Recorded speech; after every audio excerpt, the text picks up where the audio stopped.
Olá pessoal, tudo bem? Na aula de hoje eu vou resolver exercício do módulo 6, página 230, tá? Pessoal, desenvolvendo habilidades. Então vamos aqui.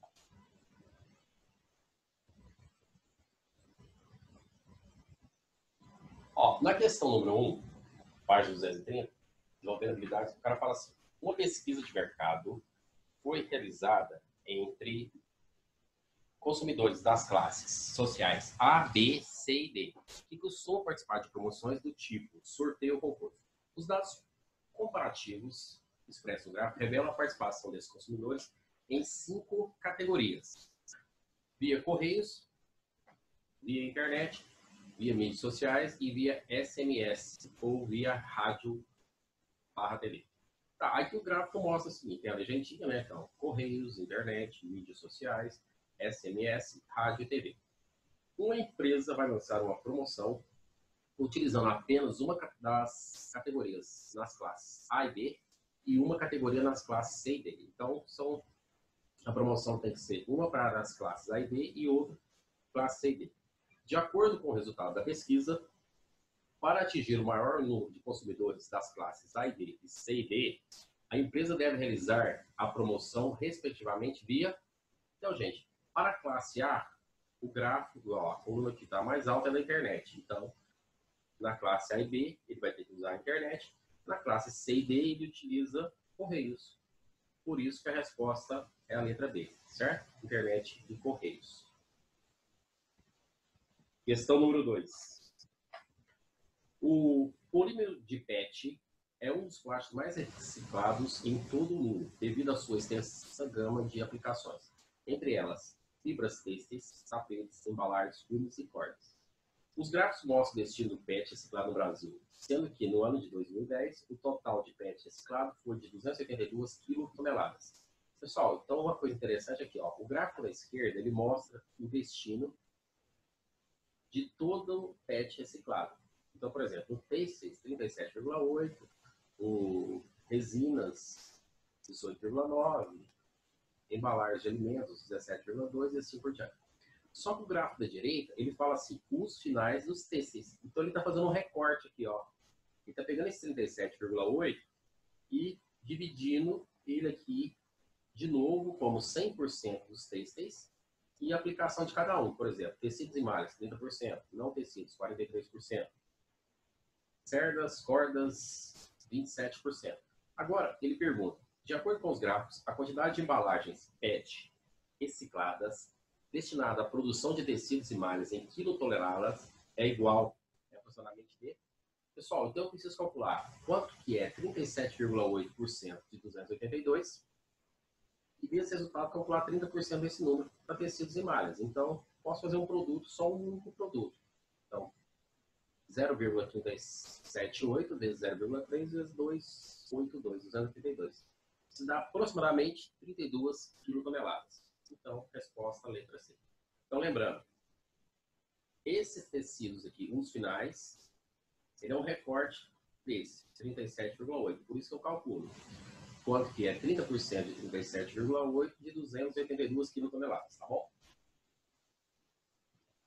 Questão número 3.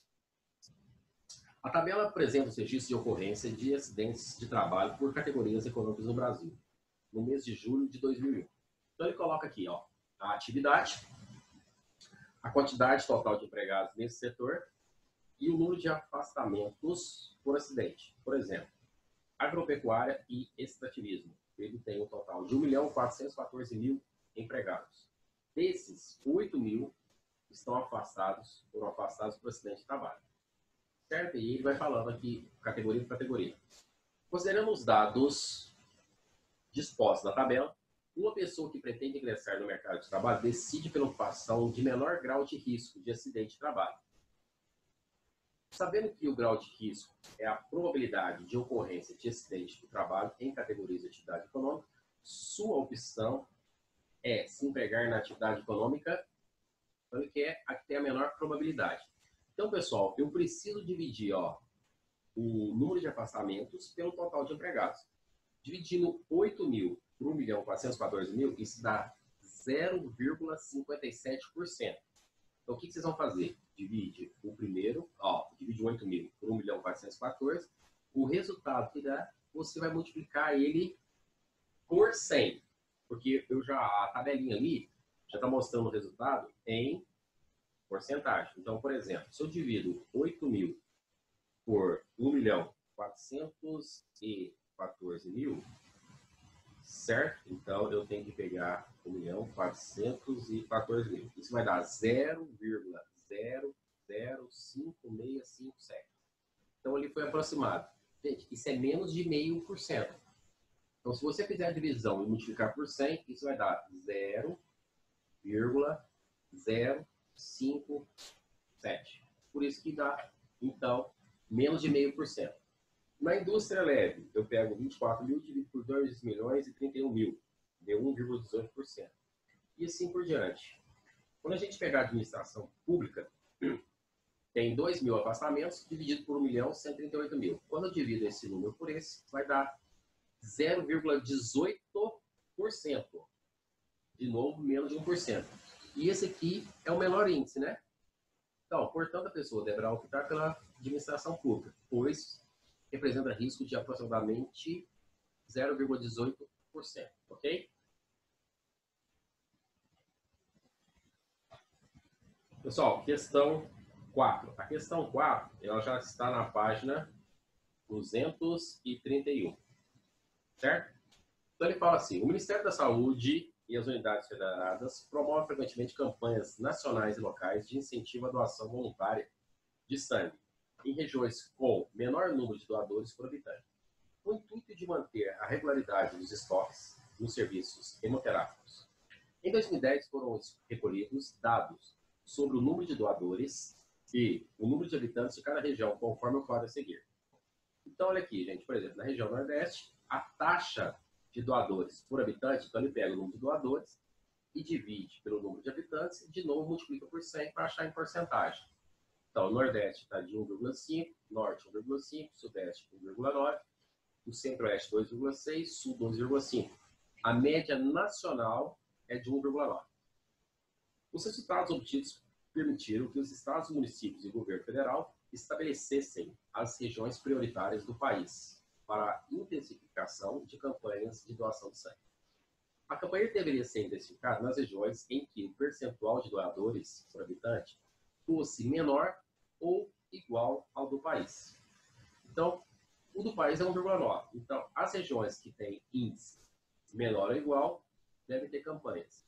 As regiões brasileiras onde foram intensificadas as campanhas na época são, então, Nordeste sim, Norte sim, Sudeste sim, porque está 1,9, Centro-Oeste não, Sul não. Então, com isso, a resposta tem que ser a letra B, ó. Norte, Nordeste e Sudeste. Beleza? Pessoal, questão 5. Um cientista trabalha com as espécies 1 e 2 de bactérias em um ambiente de cultura. Inicialmente, existem 350 bactérias da espécie 1 e 1.250 bactérias da espécie 2. Está aqui, ó, 350, 1.250. O gráfico representa a quantidade de bactérias de cada espécie em função do dia, durante uma semana. Em qual dia essa quantidade, em qual dia da semana, a quantidade total de bactérias nesse ambiente de cultura foi máxima? Então, gente, eu preciso somar um com o outro. Então, 1.250 com 350, isso já deu 1.600. 1.100 com 800, 1.900. 1.450 com 300, então vai dar 1.750. 850 com 650 dá 900, 1.500. 1.400 com 300, 1.700. 1.000 com 290 dá 1.290. 1.350 com 0 dá 1.350. Então, é fácil perceber, então, que a quantidade máxima vai acontecer na terça-feira. Não é isso? Por quê? Eu tenho que somar o 1.100 com 800. Tá certo? Então, ó, a quantidade máxima de bactérias no ambiente corresponde à soma das quantidades das bactérias. Portanto, a partir do gráfico é fácil perceber que 1.100 com 1.000 com 800 dá 1.900, que corresponde à soma máxima. E essa soma máxima, então, só ocorre na terça-feira. Tá bom?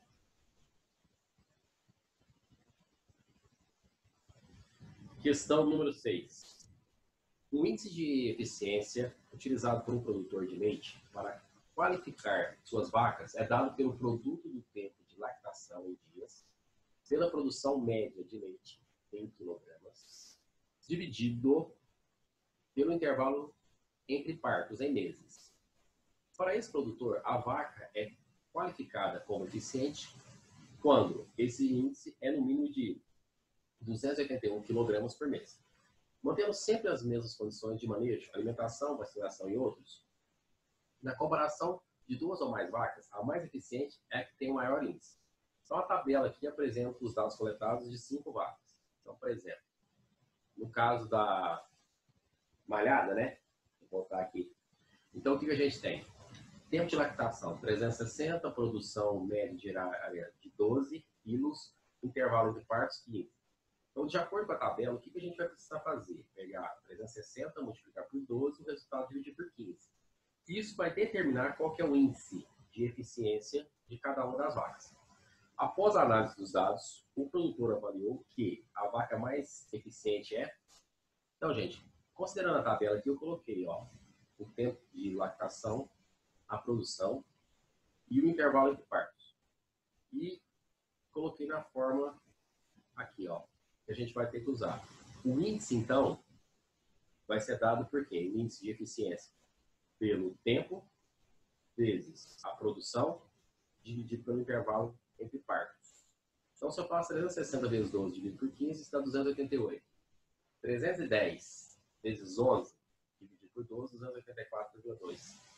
260 vezes 14 dividido por 12, 303. 310 vezes 13 dividido por 3, você corta 3 com 3, dá 310. 270 vezes 12, o resultado dividido por 11, 294,5. Então, na tabela, quem tem o maior índice é o 310, que é a mateira. Então, a vaca com o melhor índice de eficiência vai ser a mateira. Mateira é a letra D. Ok?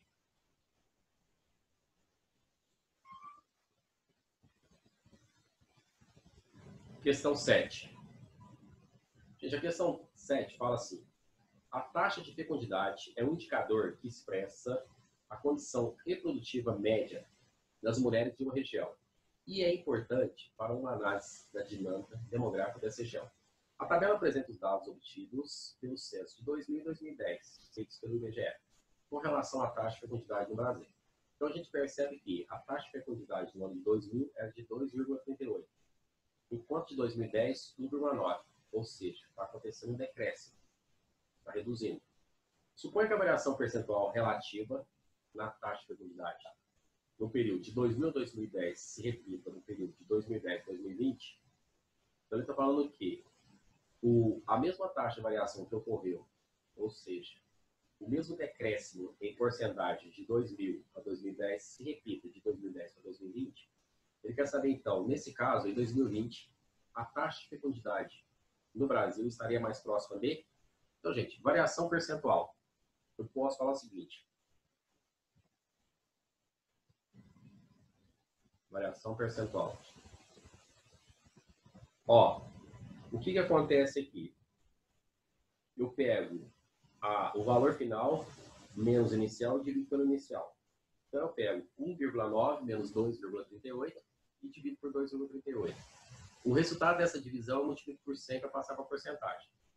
Então, gente, isso aqui vai dar 0,2 que multiplicado menos 0,2 que multiplicado por 100 vai dar 20%, então é menos 20%.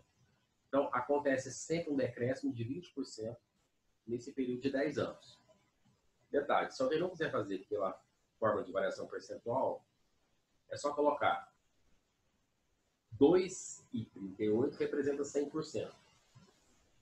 A diferença de 2,38, então 1,9 menos 2,38, vai dar menos 0,48, representa X%. Se fizer a conta também dá certo, vai dar da mesma forma, vai dar menos 0,2 e depois você multiplica por 100, vira menos 20%. Então, gente, a taxa de variação é o quê? Está reduzindo em 20%. Então, o que vai acontecer em 2020? Eu pego 100% menos 20% dá 0,8. Ou seja, é só calcular quanto que é 80% de 1,9 que era a taxa de produtividade em 2010. Então, 80% de 1,9, isso vai dar 1,52. E esse vai ser o resultado, então. Então, resposta, letra C. Ok? Pessoal, questão 8. O gráfico apresenta as taxas de desemprego durante o ano de 2011 e o primeiro semestre de 2012, na região metropolitana de São Paulo. A taxa de desemprego total é a soma das taxas de desemprego aberto e oculto. Então, ele mostra aqui o seguinte: a linha contínua é o total. O que está de branco é a taxa do oculto, o que está em cinza é o aberto. Suponha que a taxa de desemprego oculto do mês de dezembro de 2012 tenha sido a metade da taxa em junho de 2012. Então, vamos lá. Ele está falando do oculto. O oculto é o que está de cinza. Em junho, essa taxa foi de 2,2 do oculto, certo? Então, é o oculto, né? Se é o oculto, é o de branco. Então, ele está falando que a taxa, então, de dezembro de 2012 tenha sido a metade da taxa de junho. Então, metade de 2,2 é 1,1. Então, quer dizer que em dezembro de 2012, a taxa do oculto é de 1,1. Metade de 2,2. E que a taxa de desemprego total de dezembro de 2012 seja a mesma, ou seja, igual a essa taxa de dezembro de 2011. Em dezembro de 2011, a taxa total era de 9. Nesse caso, a taxa de desemprego aberto em dezembro de 2012 é... Gente, então, a taxa de desemprego aberto em dezembro tem que ser o total menos o oculto. O total tem que ser 9, porque ele falou que é a mesma de 2011. Aqui, ele falou que a taxa do oculto era metade da de junho. Do oculto. Então, metade de 2,2 é 1,1. Então, gente, 9 menos 1,1, 7,9. Então, a taxa de desemprego aberto em dezembro de 2012 corresponde a 7,9. Ou seja, letra E. Ok? Pessoal, questão 9. Nos últimos anos, a frota de veículos do Brasil tem crescido de forma acentuada. Observando o gráfico, é possível verificar a variação do número de veículos, carros, motocicletas e caminhões, no período de 2000 a 2010. Projeta-se que a taxa de crescimento relativa no período de 2000 a 2010 mantenha-se para a década seguinte. Então, quer dizer o seguinte, a gente pode calcular a taxa de crescimento, né? Ou seja, de 2000 para 2010, e essa taxa vai manter para a próxima década, que vai ser de 2010 a 2020. Qual será o número de veículos no ano de 2020? Então, pessoal, tem duas formas de eu definir essa taxa de crescimento. Então, eu posso usar a variação percentual, que é, em 2000 eu tinha 30 milhões de veículos, em 2010, 66 milhões. Então, eu posso pegar o valor final, 66, menos o inicial, que é 30, e dividir por 30, que é o inicial. Então, 66 menos 30 dá 36, ou seja, 36 milhões, isso é o acréscimo. Dividido por 30, isso dá 1,2. Ou seja, só o crescimento de 2000 para 2010 é 1,2 vezes o que eu tinha em 2000. Certo? Agora, se preferir fazer por regra de 3, o que você tem que fazer? 30 milhões é 100%. Aí o que acontece? O 66 eu posso falar que é X%. Quando eu calcular isso aqui, vai dar 66 vai dar 220%.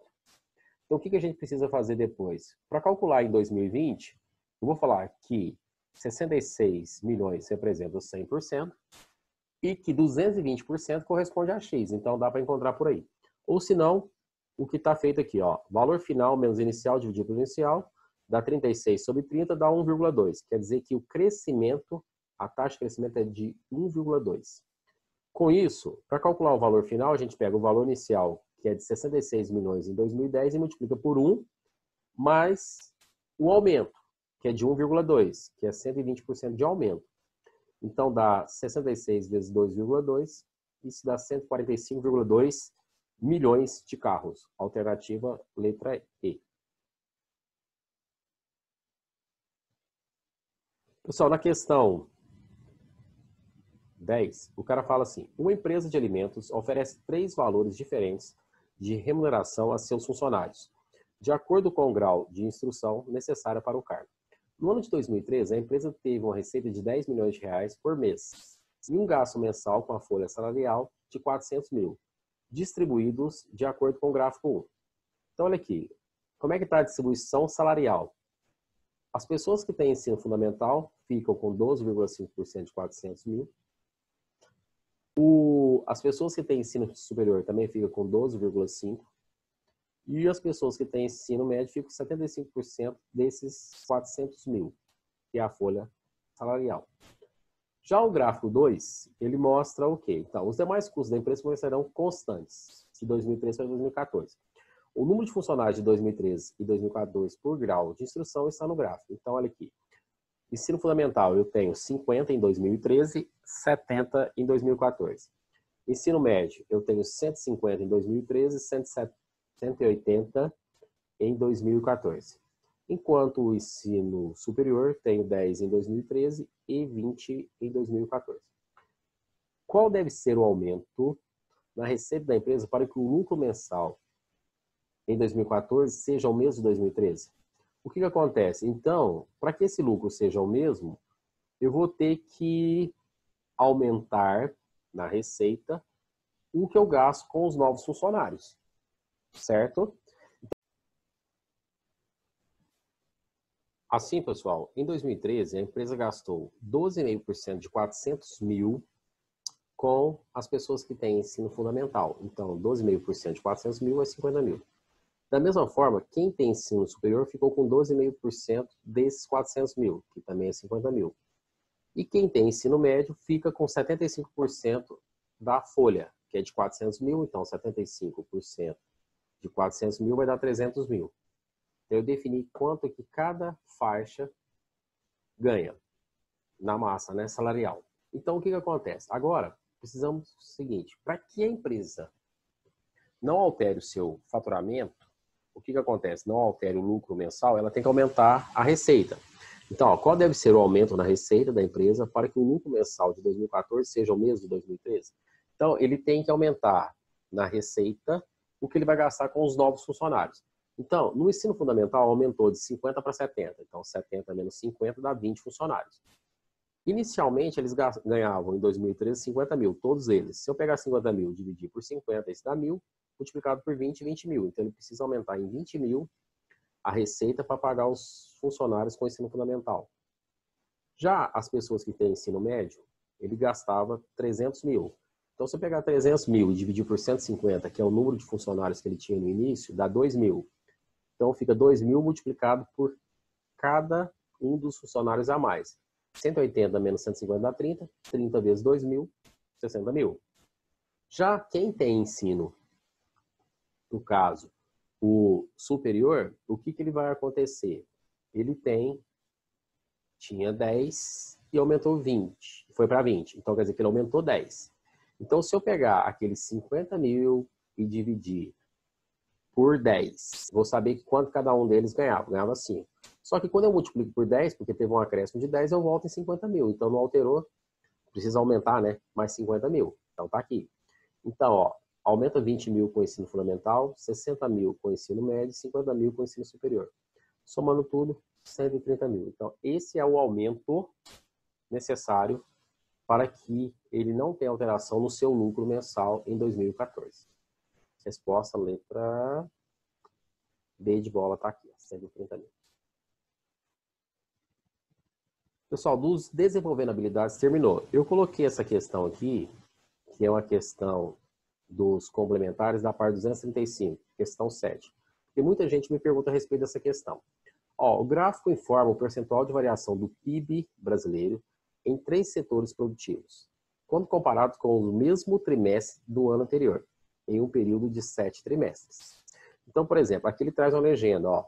Quando eu olho para esse verde clarinho aqui, ó, ele representa o seguinte: em 2011, terceiro trimestre. 2011, terceiro trimestre, a agropecuária teve um acréscimo de 6,9%. Enquanto que, quando você pega aqui, ó, esse aqui, que está mais laranjinha, é 2010, terceiro trimestre. Então, era 7%, certo?